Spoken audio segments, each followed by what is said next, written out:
ତୁମେ କାହିଁକି କର, ତୁମେ କାହିଁକି ଖେଳ, ତୁମେ କାହିଁକି ପଢ଼, ତୁମେ କାହିଁକି ଯାଅ, ତୁମେ କାହିଁକି ଆସ, ଏସବୁ ବାକ୍ୟ ଗୁଡ଼ାକ ଦେଖିବା କେମିତି ଇଂରାଜୀରେ କହନ୍ତି। ଗୋଟେ ଉଦାହରଣ ନେବା, ତୁମେ କାହିଁକି ଖାଅ।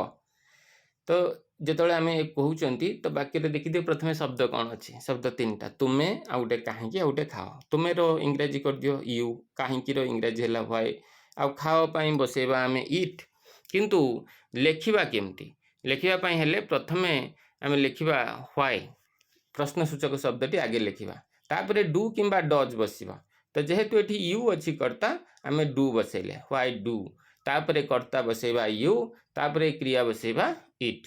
ତ why do you it, why do you it ମାନେ ତୁମେ କାହିଁକି ଖାଅ। ତୁମେ କାହିଁକି ପିଅ, ସେମିତି ହେବ ହ୍ୱାଇ ଡୁ ୟୁ ଡ୍ରିଙ୍କ। ତୁମେ କାହିଁକି ପଢ଼, ହ୍ୱାଇ ଡୁ ୟୁ ରିଡ୍। ତୁମେ କାହିଁକି ଖେଳ, ହ୍ୱାଇ ଡୁ ୟୁ ପ୍ଲେ। ଆମେ ଏମିତି କହିପାରିବା। ଆଉ ଗୋଟେ ଭଲ କଥା ହେଲା, ୟୁ ଯେଉଁ ଅଛି, ୟୁର ଅର୍ଥ ଚାରିଟା ଯାକ, ମାନେ ୟୁକୁ ଆମେ ତୁମେ ପାଇଁ ବ୍ୟବହାର କରିପାରିବା, ଆପଣ ପାଇଁ ବି ବ୍ୟବହାର କରିପାରିବା, ତୁମେ ମାନେ, ଆପଣ ମାନେ, ଏସବୁ ସେଇ ୟୁ ହିଁ ବ୍ୟବହାର କରାଯିବ।